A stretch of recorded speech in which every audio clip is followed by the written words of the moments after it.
Hola, j'espère que vous allez bien. Je vous emmène dans ma balade du matin qui fait du bien.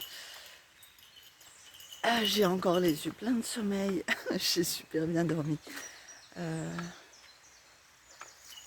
Aujourd'hui, je voulais vous parler de la relation à l'autre. Ça peut être le couple, mais pas que. Et je voulais vous partager des clés. Ça peut être un doux rappel pour les personnes qui sont en accompagnement ou qui l'ont été. Et puis pour les personnes qui ne le sont pas, ça peut être aussi très bon. Donc voilà, je vous partage ces clés. On va aller se poser un petit peu. Donc la relation à l'autre, hein, c'est pas toujours évident. Hein. C'est même des fois compliqué de rester ok avec soi-même quand on est dans la relation à l'autre. Encore une fois, que ce soit dans le domaine privé ou professionnel. La première clé, c'est de comprendre que la relation à l'autre commence par la relation à soi. 1 plus 1 égale 2. Et donc, c'est important de tomber en amour de soi.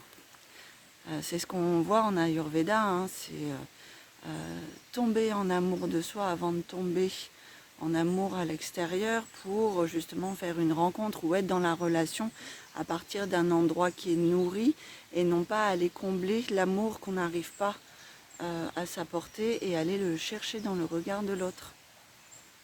Donc ça, c'est vraiment une clé. C'est comprendre que la relation à soi commence par la relation à l'autre. C'est pour ça que c'est bien aussi de connaître ces doshas, puisque selon votre tempérament, vous allez agir d'une façon. Et si une personne a des doshas, une constitution de doshas différente, elle ne va pas forcément agir de la même façon. Donc ça permet là aussi de se connaître, de mieux communiquer avec soi. Quand on communique mieux avec soi, on communique mieux avec l'autre. Ça permet de se respecter, de poser des limites aussi. Donc voilà, hein. Tomber en amour de soi avant de tomber en amour à l'extérieur. Une deuxième clé, ça fait gagner du temps, c'est de comprendre que chacun a sa propre vérité et c'est parfaitement ok. On n'a pas besoin forcément d'argumenter, de vouloir convaincre l'autre, de savoir qui a raison ou qui a tort. À partir du moment où tous les deux ont raison parce qu'ils n'ont pas la même histoire, la même expérience, ça évite ça évite bien des soucis. Ok, tu as ta vérité, j'ai la mienne et c'est parfaitement ok. On a le droit d'avoir des avis différents. Ça, vraiment, ça permet de se détendre. Attendez, ouais, voilà, j'ai mon petit doudou qui est là. Coucou Swan. Oui, bonjour. Euh, troisième, troisième clé, faut que ça glisse. J'aime bien dire ça. Faut que ça glisse. Faut pas qu'on se sente impacté. Quand on est impacté, on va aller voir justement ce qu'il y a derrière après. Mais c'est important de ne pas se laisser emmener, de ne pas se laisser emporter par l'avis ou le jugement des autres. Qu'est-ce qui m'appartient? Qu'est-ce qui ne m'appartient pas? Alors ça, que ce soit dans la vie professionnelle ou la vie privée, c'est hyper efficace. Voilà. Qu'est-ce qui m'appartient et qu'est-ce qui ne m'appartient pas? C'est... Vous n'êtes pas le jugement des autres. Vous n'êtes pas l'avis des autres. C'est leur problème, ça leur appartient. Ça ne vous appartient pas. Ça n'enlève en rien le fait que vous êtes une personne merveilleuse, parfaitement imparfaite, et que vous avez votre place et votre unicité dans ce monde, même si quelqu'un apporte tout simplement un jugement sur vous. Que ce soit dans le couple, la relation privée ou la relation professionnelle. Dans le couple, quand on se dispute, quand ça commence à monter, on a tendance à aller faire des reproches à l'autre. Oui, et tu es comme ceci, et tu es comme cela. Ok, ça t'appartient, c'est ton jugement. Moi, je ne vois pas les choses comme ça et je ne suis pas ce jugement. Ça permet vraiment de ne pas perdre confiance en soi ou l'estime de soi, justement en se disant « Ah mince, j'aurais dû agir autrement et peut-être que si j'avais fait comme ci ou si j'avais fait comme ça, en général, on fait toujours de notre mieux à l'instant T, tout simplement parce que on n'est pas complètement bête, et si on avait pu agir autrement, bah, on l'aurait fait. Donc voilà, tendresse vis-à-vis de soi-même, c'est vraiment de ok, j'en suis là. Une autre clé, bah, par rapport à ce que je vous disais sur il faut que ça glisse, et quand ça glisse pas, bah, qu'est-ce qui est stimulé en moi? Voilà, je reçois une information de l'extérieur et ça vient, ça rentre. Ça n'a pas glissé, c'est rentré en plein cœur et ça m'a fait mal. Donc là, c'est important de faire un retour vers soi. Pareil, hein, s'il y a un conflit, si ça monte dans le ton, c'est oh là là, attends, là j'ai besoin d'aller regarder à l'intérieur ce qui est stimulé en moi. C'est bah voilà, c'est une pratique de FCNV, hein, c'est le retour à soi, le retour vers soi, et qu'est-ce qui est stimulé en moi quand l'autre me dit ça?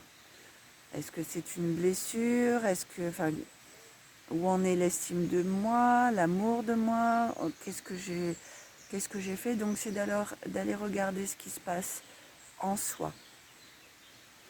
Un point aussi pour terminer, c'est la relation, ça doit être doux, ça doit être tendre.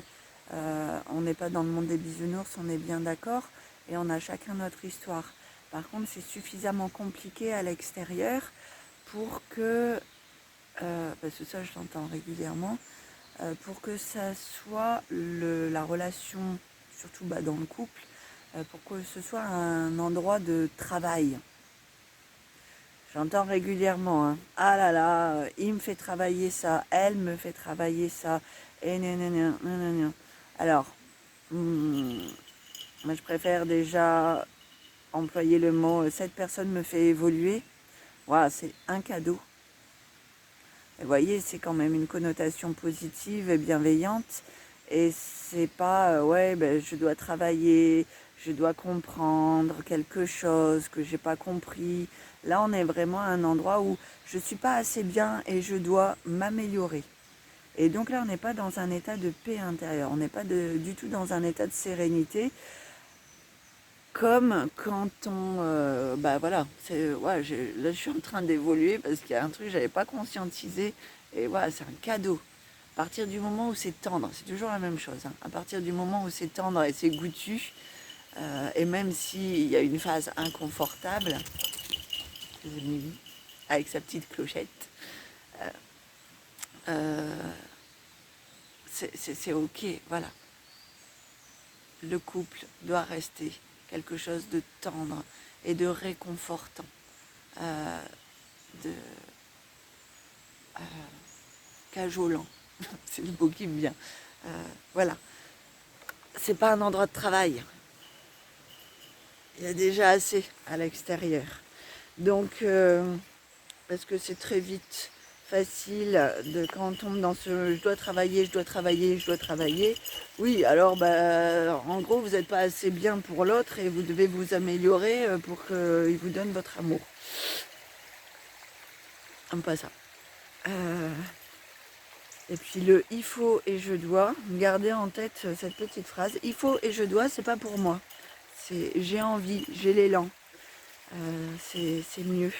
Enfin, c'est mieux. Il n'y a pas de mieux ou moins bien, mais ça part pas du même endroit à l'intérieur. Voilà pour ce que je voulais vous partager aujourd'hui. Je vais terminer ma petite balade. Je vous souhaite une belle journée et je vous dis à très vite. Bye bye. Oui, alors juste petite rectification. C'est ça de faire une vidéo quand on a les yeux pleins de sommeil. Quand je dis à un moment la relation à soi commence par la relation à l'autre. Évidemment, c'est l'inverse, hein. Et puis pour terminer, je vous invite à pratiquer le c'est parfaitement ok, hein. C'est une technique qui marche vraiment très bien quand on vous apporte un jugement, un avis, quand on reçoit quelque chose de l'extérieur qui n'est pas forcément confortable, et ben c'est ok. C'est parfaitement ok. Oui, là tu es comme ça, et ben c'est ok.